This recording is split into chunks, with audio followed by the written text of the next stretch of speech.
ఇదే RTV app వార్తల్ని క్షణాల్లో చదివే అవకాశం ఉంటుంది. ఒక న్యూస్ పేపర్, ఒక టెలివిజన్ ఛానల్ మీ చేతుల్లో ఎప్పుడూ ఉంటాయి.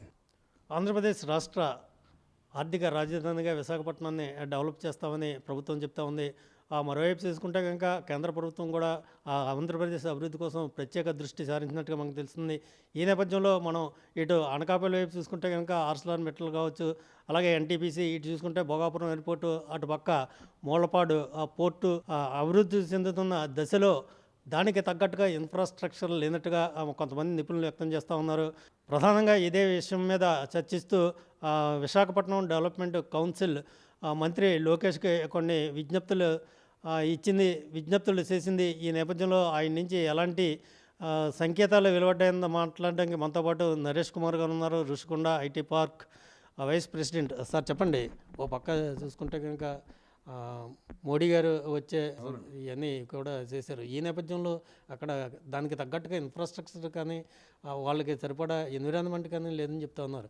అసలు మీరు మొన్న లోకేష్ గారిని కలిసి ఏమి విజ్ఞప్తి ఇచ్చారు, ఏం చేశారు? ఒకటండి, లోకేష్ గారు కూడా మీరు చూడాలంటే బాగా టెక్నాలజీలో అడ్వాన్స్డ్గా ఉన్నారండి. అది ప్రతిసారి నన్ను కలవక్కర్లేదు, నాకు వాట్సాప్లో ఆయన వచ్చి ప్రతి మీటింగ్లో చెప్తాను, ఇదో నా ఫోన్ నెంబరు, నాకు వాట్సాప్లో పంపినా, నాకు ఈమెయిల్లో చెప్పినా ప్రతిదీ చదివి నేను రెస్పాండ్ అవుతాను. సో మీరు ప్రతిసారి నన్ను కలవాలని ఉద్దేశం పెట్టుకోకండి, నా రికమెండేషన్ పెడితే నేను డెఫినెట్గా, అలాగే ఇంతమంది ఐటీ పాలసీ మీద ఎన్ని సజెషన్స్ పెట్టినా కూడా అన్నీ ఆయన రిసీవ్ చేస్తాను. కొన్ని పర్సనల్గా చెప్పాం, కొన్ని ఫోన్లో చెప్పాం, కొన్ని వాట్సాప్లో చెప్పాం. సో అన్నీ రిసీవ్ చేసుకుంటున్నానండి. So government is working on technology. We should appreciate Lokesh గారు for taking inputs directly on his phone also. Railway zone అందరికీ తెలవస్తుందంటే ఫౌండేషన్ అడ్వాంటేజ్ ఏంటంటే, మన railway Visakhapatnam Waltair division revenue 10,000 కోట్లండి. 10,000 కోట్లలో ప్యాసింజర్ రెవెన్యూ ఓన్లీ 7%, 700 కోట్లే. మిగతాదంతా కూడా కార్గో, రవాణా కార్గో. సో ఎందుకు ఇలాగ జరిగింది? మనకి జోన్ లేక, హెడ్ క్వార్టర్స్ లేక ఒరిస్సాలో డెసిషన్ తీసుకుంటే వాళ్ళు ప్యాసింజర్ ట్రైన్స్ అని రాలేదండి. 10,000 కోట్ల రెవెన్యూలో కనీసం 20% అన్నా ప్యాసింజర్ రెవెన్యూ ఉండాలి కదండి. అంటే జనాలకు అర్థమవుతుంది చెప్తున్నారు, రైల్వే జోన్ అంటే బిల్డింగ్ కడతాం ఇంపార్టెంట్ కదండి. డెసిషన్ మేకర్స్ ఇక్కడ ఉండి ఇక్కడ డెసిషన్ తీసుకుంటే ఒక 10-20 ట్రైన్ కొత్త ట్రైన్లు వస్తే ఉన్న రెవెన్యూ 1,000-2,000 కోట్ల నుంచి ప్యాసింజర్స్ నుంచి అన్నా రావాలని మా సిటిజన్స్ తాలూకా రిక్వెస్ట్ అండి. మేము సీఎం గారిని, లోకేష్ గారిని రిక్వెస్ట్, ఈవెన్ ఎంపీ భరత్ గారికి అనేకసార్లు రిక్వెస్ట్ చేస్తే రైల్వే జోన్ ఇమీడియట్గా ఆపరేషనలైజ్ చేసేమని. అంటే ఒక రెంటెడ్ బిల్డింగ్ ద్వారా వాళ్ళ ఆఫీసెస్ స్టార్ట్ చేసి, ఈ బిల్డింగ్ కడతాక 2 years పడుతుంది, ఈ లోపల రైల్వే జోన్ ఆపరేషన్లో తీసుకొచ్చి ఒక 10 కొత్త ట్రైన్లు తెచ్చుకుంటే విశాఖపట్నం డెవలప్మెంట్ పద్ధతిలో పరిగెడుతుందని. That is the first request we made to operationalize the railway zone immediately from a rented building అండి. అది బిల్డింగ్ 1-2 సంవత్సరాలు పడుతుంది, కానీ రైల్వే జోన్ ఆపరేషన్లో వస్తాకే బిల్డింగ్కి సంబంధం లేదు కదండి. సో మా రిక్వెస్ట్ ఏంటంటే ప్రజల నుంచి ఇమీడియట్గా రైల్వే జోన్ ఆపరేషన్లోకి తీసుకొచ్చేయండి. ఒక రెంటెడ్ బిల్డింగ్ ద్వారా మొత్తం ఒరిస్సా నుంచి ఉన్న షిఫ్ట్ చేసేసి కొత్త వాళ్ళని హైర్ చేసేసుకుని, రైల్వే రిక్రూట్మెంట్ బోర్డు ఎగ్జామ్ కూడా ఇక్కడ పెట్టి, రైల్వే డెవలప్మెంట్ పోస్టులకి స్కిల్ డెవలప్మెంట్ సెంటర్ కూడా ఇక్కడ తీసుకొచ్చి, అది రైల్వే జోన్. అలాగే ఎన్టీపీసీ ఇంచుమించు 2 లక్షల కోట్ల రూపాయలు పెట్టుబడి పెడుతుంది. ఆర్సెలర్ మెటల్ 1,30,000 కోట్లు ఫస్ట్ ఫేజ్లో సగం తీసుకున్న. ఇవన్నీ లక్షల కోట్లు పెట్టుబడులు కదండి. ఈ అన్ని పెట్టుబడులు వస్తే, వీళ్ళందరూ ఎంప్లాయ్మెంట్ వస్తే, వీళ్ళందరూ సెకండ్ 2 వీలర్స్, 4 వీలర్స్, హౌసింగ్కి అన్నింటికి demand over the next 5 years పెరుగుద్ది.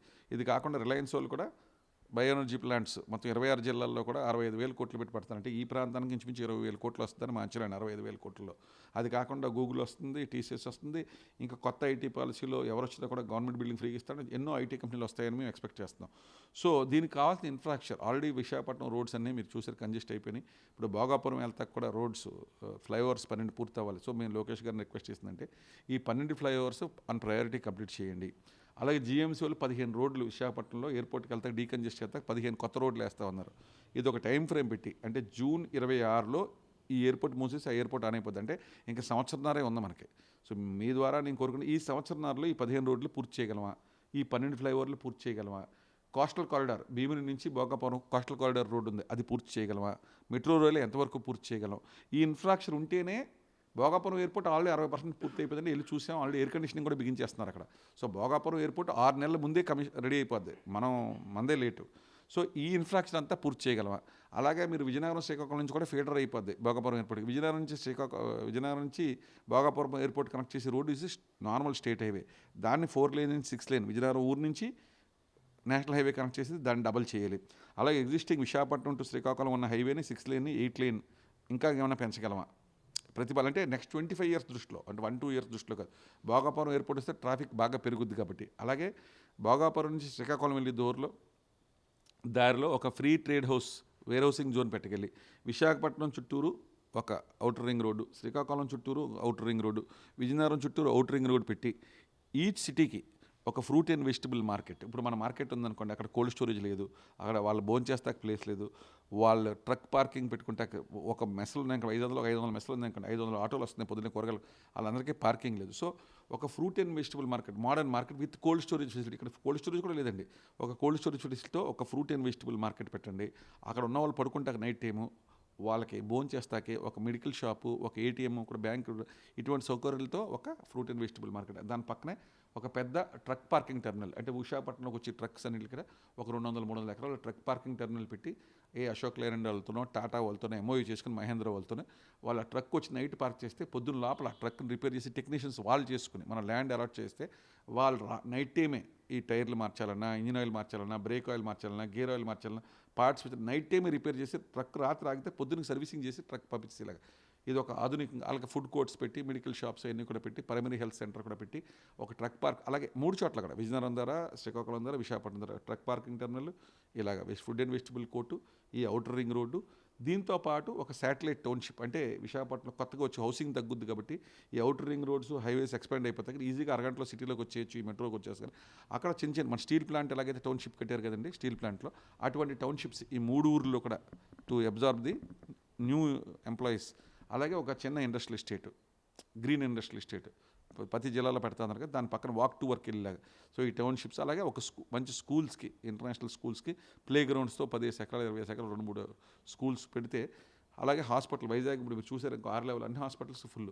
అలా విజయనగరంలో, శ్రీకాకుళంలో కూడా ఏమన్నా హెల్త్ సిటీ కింద ఏర్పాటు చేసి, ఇది కాకుండా కూడా విశాఖపట్నం రైల్వే స్టేషన్ దువ్వాడలో చూస్తే 20 సంవత్సరాల నుంచి రైల్వే స్టేషన్ కదండి, Duvvada railway station, Vizianagaram railway station, Srikakulam railway station కూడా డబల్ త్రిబుల్ చేసి కెపాసిటీస్.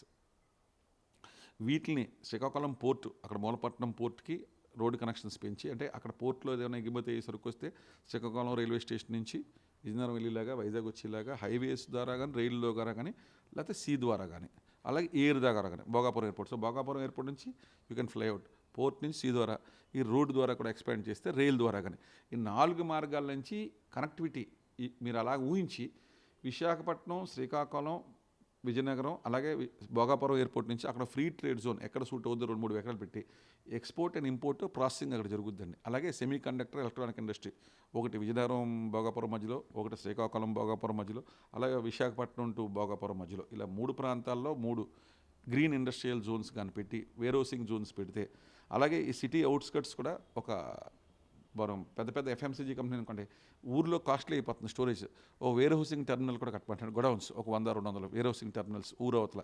సో దట్ పెద్ద పెద్ద విశాఖపట్నంలో ఇండియాలో 9th సిటీ కాబట్టి, రిచెస్ట్ సిటీ అండ్ జీడీపీలో 7వ స్థానానికి వెళ్తున్నప్పుడు ఈ స్టోరేజ్ కాస్ట్ కూడా, కాస్ట్ ఆఫ్ డూయింగ్ బిజినెస్ కూడా తగ్గించాలి కాబట్టి, లాజిస్టిక్స్ కాస్ట్ తగ్గిస్తాకి ఈ cold storages, warehousing terminals కూడా ఔటర్ రింగ్ రోడ్లో, సిటీ అవుట్స్కట్స్లో 3 ఊర్లో కూడా కడితే ఏ కార్గో అన్నా వచ్చినా, డొమెస్టిక్ నుంచి వచ్చినా, ఇంటర్నేషనల్ వచ్చినా, అదర్ ఫ్లైట్లో వచ్చినా, సీలో వచ్చినా, బై రోడ్ వచ్చినా, రైలు వచ్చినా, సీమ్లెస్ కనెక్టివిటీ వచ్చి కాస్ట్ ఆఫ్ లాజిస్టిక్స్ తగ్గించి ఈజ్ ఆఫ్ డూయింగ్తో ఎక్స్పాండ్ చేసుకుని విశాఖపట్నం ఎయిర్పోర్ట్లో కూడా ఎయిర్ కార్గో స్టార్ట్ చేసి ఇంకా కొత్త ఇంటర్నేషనల్ ఫ్లైట్స్ దుబాయ్కి కూడా తీసుకొచ్చి, Dubai, Singapore international cargo hubs అండి, ఒకరికి పంపిస్తే ప్రపంచంలో ఎక్కడికైనా వెళ్ళిపోవచ్చు. సో నెక్స్ట్ ఈజీ చిన్న స్టెప్స్లో విశాఖపట్నం నుండి దుబాయ్కి అలా కనెక్ట్ చేయాలి, అది కార్గో హబ్ చేస్తే ఇక్కడి నుంచి కార్గో కానీ ప్యాసింజర్ పంపితే అక్కడి నుంచి ప్రపంచంలో ఎక్కడికైనా వెళ్ళిపోతారు. సో జస్ట్ సో ఇటువంటి ప్రతిపాదనలన్నీ రాసి స్టేట్ గవర్నమెంట్కి ఇచ్చేవాడిని. పూర్వకు కూడా దే హ్యావ్ ఎక్సలెంట్గా స్పందించారు, ఇది కూడా స్పందిస్తారనుకుంటాం. సో ఇన్ని ఇన్వెస్ట్మెంట్స్ వస్తున్నాయి కాబట్టి, ఈ వచ్చినాయి కూడా ఫస్ట్ 6 monthsలోనే ఇన్ని వచ్చినాయి, ఇవన్నీ కూడా real investment. NTPC prime minister వచ్చి పెడుతున్నారంటే, ఇంతకుముందు అయితే జరుగుద్దో జరగదో అని అనుకున్నాను పాత గవర్నమెంట్లో. ఈ గవర్నమెంట్లో ఆర్థర్ మిట్టల్ వరల్డ్లో రిచెస్ట్ పర్సన్ అండి. So he will definitely do it. Reliance వాళ్ళు బయో ఎనర్జీ డెఫినెట్గా చేస్తారు. NTPC hydrogen, green hydrogen hubs అనేక దేశాలలో వచ్చి వాళ్ళు ఇక్కడ యాన్సిలరీ యూనిట్స్ కూడా పెడుతున్నారు. ఆస్ట్రేలియా నుంచి కూడా ఈ గ్రీన్ హైడ్రోజన్ రాగానే ఇంపోర్ట్ కోల్ ఇంపోర్ట్ కూడా తగ్గిపోద్ది, మన ఫారిన్ ఎక్స్చేంజ్ సేవ్ అవుద్ది, అది కార్బన్ ఫ్రీ అండి. కార్బన్ ఎమిషన్స్, కార్బన్ క్రెడిట్స్ కూడా వస్తాయి దేశానికి. దీంతోపాటు వైజాగ్ చెన్నై ఇండస్ట్రియల్ కారిడారు, ఇంకా ఏ అయితే గతంలో ప్రామిస్ చేసి పెట్రోకెమికల్ కారిడార్ ఏమేమి అవ్వలేదో వీటికి కూడా ఒకసారి సీఎం గారు ఫోకస్ పెట్టి ప్రైవేట్ ఇన్వెస్ట్మెంట్స్ కూడా ఇంకా చిన్న రంగాల్లో, ఫర్ ఎగ్జాంపుల్ లాస్ట్ 3 years నుంచి పార్ట్నర్షిప్ సమిట్స్ చేశారు. అంతకుముందు చంద్రబాబు నాయుడు గారు ఉన్నప్పుడు ఆ పార్ట్నర్షిప్ సమిట్లో ఓన్లీ 10-15%, 85% వాళ్ళందరినీ కూడా పిలిపించి ముందు ఇండస్ట్రియల్ ల్యాండ్స్ రెడీ చేసి, అంటే ముందు పిలిచి మీటింగ్ పెట్టద్దండి, మీటింగ్ సైట్లో పెట్టి రేపు సైట్ హ్యాండ్ ఓవర్ చేసి వాళ్ళ దగ్గర డబ్బులు తీసుకోవాలి. సో ల్యాండ్ రేటు ఫిక్స్ చేసి ప్రస్తుతం సమిట్లో చేయలేదు గతంలో, ఈసారి డిఫరెంట్గా చేయండి. అక్కడ గ్రౌండ్ మీద మీరు ల్యాండ్ మార్క్ చేసి అప్రోచ్ రోడ్డు కూడా వేసి పవర్ వాటర్ పెట్టిన తర్వాత మనం సమిట్ పెడదాం. మీరు ఎవరైనా ఎంటర్ప్రెనర్ వస్తే మీకు 2 ఎకరాలు కావాలా 5 ఎకరాలు కావాలా, అక్కడ వాటర్ పవర్ ఒక కంటైనర్ కూడా పెడతాం. అంటే రేపు మార్నింగ్ మీరు ఇంటర్నెట్ కనెక్షన్తో కూడా మీరు స్టార్ట్ చేసుకున్నా క్రియేట్ చేయండి. Plug and play, is of doing business అంటే పేపర్ పాలసీ కాదండి, గ్రౌండ్ మీద. సో నా రిక్వెస్ట్ ఏంటంటే ఈ 3 సంవత్సరాల్లో లాస్ట్ 3 పార్ట్నర్షిప్ సమిట్లో చేసిన ఇన్వెస్టర్స్ అందరినీ ఒకసారి తీసుకొచ్చి ముందు ఒక 6 నెలలు కానీ మన ఇన్ఫ్రాస్ట్రక్చర్ డెవలప్ చేసి, అంటే అక్కడ లేఅవుట్ గ్రీన్ లేఅవుట్ వేసి ప్లాట్కి ప్లాట్ మధ్యలో గ్రీనరీ పెట్టి ఈ ప్లాట్లో power connection, water connection, internet connection పెట్టి అక్కడ ఒక కంటైనర్ పెట్టి ఒక ల్యాప్టాప్ పెడితే అటు రేపు రాగానే అక్కడ ఆ సైట్లో కూర్చొని వర్క్ చేసుకునేలాగా డబ్బులు కడితే కాంట్రాక్టర్కి ఇచ్చి ప్లాన్ అప్రూవల్స్ కూడా on the spot, land conversion ఎలాగైతే ఫ్రీగా ఇచ్చారో ఓ ఫస్ట్ 1 ఇయర్ కూడా ప్లాన్ అప్రూవల్స్ కూడా మీరు ఫ్రీగా ఇవ్వండి. అదొక ప్రతిపాదన పెట్టివ్వండి. అంటే welcome to Andhra Pradesh, 0 cost entry, అంటే మీకు ల్యాండ్ కన్వర్షన్ ఛార్జెస్ ఉండవు. మీరు ప్లాన్ అప్రూవల్ కూడా ఏమంటామంటే మాకు ఫ్రీగా వద్దండి, మీరు ఇన్సెంటివ్ ఇస్తా అంటున్నారు కదా, ఇన్సెంటివ్ బదులు సర్టిఫికేట్ ఇచ్చేయండి మాకు, ట్రేడబుల్ ఇన్సెంటివ్ ఆ సర్టిఫికేట్ మేము మున్సిపల్ అప్రూవల్కి ఇచ్చేసుకుంటాం, అలాగే పవర్కి ఇచ్చేసుకుంటాం, అలాగే రిజిస్ట్రేషన్ ఆఫ్లో ఇచ్చేస్తాం. ఆ సర్టిఫికేట్ వాళ్ళు సబ్మిట్ చేస్తే వాళ్ళ డిపార్ట్మెంట్ అంటే మున్సిపాలిటీ వాళ్ళు డబ్బులు కూడా పోక మాకు రేపు ఇన్సెంటివ్ వద్దు, ఇన్సెంటివ్ బదులు సర్టిఫికేట్ ఇచ్చేయండి. ఆ సర్టిఫికేట్ ఆ డిపార్ట్మెంట్స్ క్లెయిమ్ చేసుకోండి. సో మాకు ఫ్రీగా కూడా ఏమనట్లా, మీరు ఏదైతే ఇద్దాం అనుకుంటారో అది ట్రేడబుల్ ఇన్సెంటివ్ సర్టిఫికేట్ కింద రూపంలో ఇస్తే అది మేము రిజిస్ట్రేషన్ చేసినప్పుడు కానీ, ల్యాండ్ కన్వర్షన్ చేసినప్పుడు కానీ, మున్సిపల్ అప్రూవల్ చేసినప్పుడు కానీ, తర్వాత ప్రాపర్టీ ట్యాక్స్ కట్టినప్పుడు దానికి వాడుకుంటాం. అప్పుడు గవర్నమెంట్ కూడా బర్డెన్ ఉండదు, ఇన్వెస్టర్ కూడా హ్యాపీ అవుతాడు, మీకు డబ్బులు. సో ఇటువంటి ప్రతిపాదనలన్నీ సబ్మిట్ చేసేవాడు అనేక సార్లు లోకల్ ఎంపీ భరత్ గారికి చెప్పాం, లోకేష్ గారికి చెప్పాం, సీఎం ఆఫీస్ కూడా పంపించాం. కొన్నిసార్లు కలిసినప్పుడు చెప్తున్నాం, కొన్నిసార్లు ఈమెయిల్లో పంపిస్తాం, కొన్నిసార్లు వాట్సాప్లో పెడతాం. అన్నీ వాళ్ళకి అందుతున్నాయి. మీడియా ద్వారా కూడా మీకు కూడా చెప్తున్నాం. So we are very very happy with what the government is doing. Government చాలా ప్రోగ్రెస్ ఉంది, చేయవలసిన మటుకు ఇంకా చాలా ఉందండి. సో ఒక చిన్న కంట్రీ సింగపూర్ ఎంత ప్రోగ్రెస్ అయిందంటే మా ఇండస్ట్రియలిస్ట్గా చంద్రబాబు నాయుడు గారి లాంటి లీడర్షిప్తో అంత ప్రోగ్రెస్ అయ్యి హోప్ ఉంది. కాబట్టి కొంచెం డిస్సాటిస్ఫాక్షన్ ఉంటుంది, ఏంటి ఇంకా మౌలిక సదుపాయాలు అవ్వలేదు ఇదని. బట్ ఆ hope and faith that he can deliver and prime minister will deliver.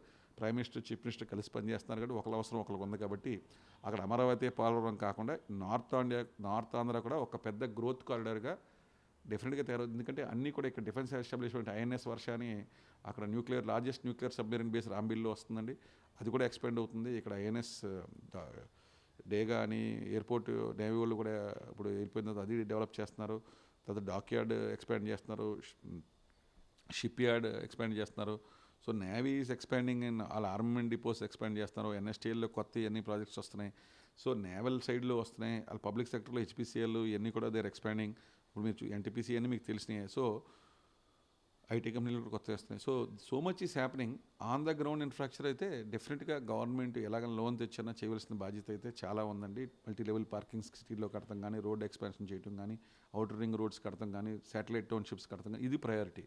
Amaravati ఎంత ప్రయారిటీయో ఈ లోకల్గా బ్యాక్వర్డ్ ఉన్న రీజన్స్ అన్నీ కూడా కాస్ట్ ఆఫ్ లివింగ్ మీలాంటి వాళ్ళకి ఇల్లు కావాలంటే తక్కువ రేట్లో గజం 5,000కి 10,000కి ఉండి అరగంటలో సిటీలోకి వచ్చేలాగా మా ప్లాన్ ఏంటంటే మధ్యతరగతి లోవర్ మిడిల్ క్లాస్కి హై క్వాలిటీ హౌసింగ్ అవుట్స్కట్స్లో డెవలప్ చేసి వాళ్ళు high quality transport metro rails కానీ ఎయిర్ కండిషన్ బస్సెస్ ద్వారా మంచి రోడ్స్ పెట్టి అవుటర్ రింగ్ రోడ్కి నెట్వర్క్ పెట్టి అరగంటలో ప్లేస్ ఆఫ్ వర్క్కి వాళ్ళ సొంత వెహికల్ వాడకుండా గ్రీన్ వెహికల్స్, గ్రీన్ బస్సెస్ కానీ, గ్రీన్ ఆటోస్ కానీ, గ్రీన్ మెట్రో కానీ వాడి సిటీలో పనిచేసి ఇంటికి వెళ్ళిపోయేలాగా 1/2 అవర్ టు 1/2 అవర్లో అటువంటి ప్రణాళిక అండి. సింపుల్గా చెప్పాలంటే అది ఒక గ్లోబల్ సిటీగా ఆల్ సైడ్స్ ఎక్స్పాండ్ అవుతుంది అనుకోండి. ఆల్ సైడ్స్లో ఇటువంటి ఇన్ఫ్రాస్ట్రక్చర్ క్రియేట్ చేద్దాం. Green industrial estates, green housing, అది ప్రణాళిక అండి. ఓకే, ఒకటే చెప్తా ఉన్నారు నరేష్ కుమార్ గారు.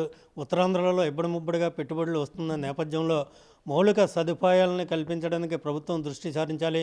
ప్రధానంగా చూసుకుంటే కనుక శ్రీకాకుళం, విజయనగరం జిల్లాల్లో అవుటర్ రింగ్ రోడ్స్తో పాటు ఆ శ్రీకాకుళం, విజయనగరం, విశాఖపట్నంలో రైల్వే స్టేషన్లను అభివృద్ధి చేయడం, శాటిలైట్ సిటీల నిర్మాణం లాంటి అన్నిటి మీద దృష్టి పెట్టాలంటూ ఆయన కోరుతూ ఉన్నారు. విశాఖపట్నం నుంచి cameraman Ajith Varma for RTV.